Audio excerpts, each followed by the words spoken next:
বাংলাদেশ জাতীয়তাবাদী যুবদলের ঐতিহ্য, সংগ্রাম আর গৌরবের ৪৭তম প্রতিষ্ঠা বার্ষিকী উদযাপন উপলক্ষে রোশাঙ্গিরি ইউনিয়ন যুবদলের উদ্যোগে আলোচনা সভা অনুষ্ঠিত হয়েছে।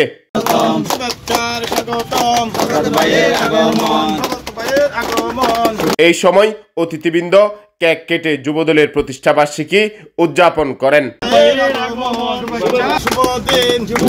গতকাল মঙ্গলবার রাতে রোশাঙ্গিরি ইউনিয়ন যুবদলের আহ্বায়ক রিজভী হাসান চৌধুরীর সভাপতিত্বে ও সদস্য সচিব সাকিব আকবর আলীর সঞ্চালনায় এতে প্রধান অতিথি ছিলেন ফটিকছড়ি উপজেলা বিএনপির সদস্য সচিব জহির আজম চৌধুরী। প্রধান বক্তা ছিলেন ফটিকছড়ি উপজেলা বিএনপির সদস্য শওকতুল্লাহ চৌধুরী। বিশেষ অতিথি ছিলেন উপজেলা বিএনপির সদস্য সৈয়দ আক্কাস আলী, রোশাঙ্গিরি ইউনিয়ন বিএনপির সভাপতি তহিদুল আলম চৌধুরী, হারওয়ালছড়ি ইউনিয়ন বিএনপির সাধারণ সম্পাদক মোহাম্মদ হাসান, সমিতিরহাট ইউনিয়ন বিএনপির সাধারণ সম্পাদক কামাল উদ্দিন, রোশাঙ্গিরি ইউনিয়ন বিএনপির সহসভাপতি মোহাম্মদ কামাল উদ্দিন, রোশাঙ্গিরি ইউনিয়ন বিএনপির যুগ্ম সাধারণ সম্পাদক আব্দুল হালিম, বিএনপি নেতা মোহাম্মদ শফিউল আলম, মোহাম্মদ সালেহ আহমদ, মোহাম্মদ আবুল কালাম, ইয়াকুব, মোহাম্মদ সরওয়ার, মোহাম্মদ রকি, মোহাম্মদ রুবেল, মোহাম্মদ কামাল, শাহ আমান, রবিউল হোসেন, আইয়ুব আলী, নাসির উদ্দিন, জয়নাব, শুভ, মিনহাস, তুষার সহ আরো অনেকেই। আজকে বাংলাদেশ জাতীয়তাবাদী যুবদলের প্রতিষ্ঠা বার্ষিকী উপলক্ষে আমি আমাদের দায়িত্বশীল হিসেবে যারা আমার আজকে অনুষ্ঠানে উপস্থিত হয়েছেন সকলের প্রতি আমি কৃতজ্ঞতা প্রকাশ করে আজকের অনুষ্ঠান এখানে সমাপ্তি ঘোষণা করলাম। বাংলাদেশ জাতীয়তাবাদী যুবদলের প্রতিষ্ঠা বার্ষিকী এই উপলক্ষে আজকে 28 অক্টোবরে আমরা ফটিকছড়ি সদর 4টে ইউনিট নিয়ে আমরা বৃহৎ পরিসরে বাংলাদেশ জাতীয়তাবাদী যুবদলের র্যালি উত্তর সমাবেশ করেছি। তার ওই ধারাবাহিকতায় আজকে রোশাঙ্গিরি ইউনিয়ন যুবদলের উদ্যোগে আজকের এই কেক কাটা যুবদলের প্রতিষ্ঠা বার্ষিকীর কেক কাটলাম।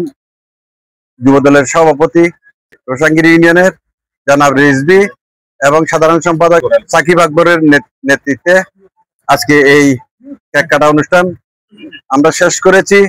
নেতৃবৃন্দরা এখানে উপস্থিত আছেন, যুবদল, ছাত্রদল এবং বিএনপি নেতৃবৃন্দ।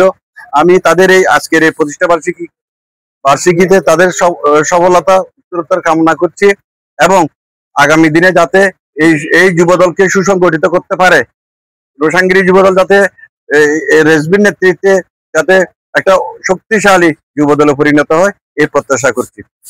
বাংলাদেশ জাতীয়তাবাদী যুবদল অর্থাৎ 1938 সালে ঠিক এই দিনে আমাদের শহীদ প্রেসিডেন্ট জিয়াউর রহমানের নিজের হাতে গড়া এই দল আজকে ৪৭তম পূর্ণ হয়েছে।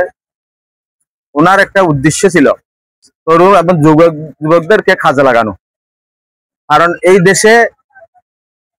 দেশে যদি যুবকদেরকে মূল্যায়ন করা হয়, যুবকদেরকে যদি কিছু দায়িত্ব দেওয়া হয়, তাহলে এই দেশের সমাজ সুন্দর হবে, ন্যায় অন্যায়ের প্রতিবাদ করতে পারবে।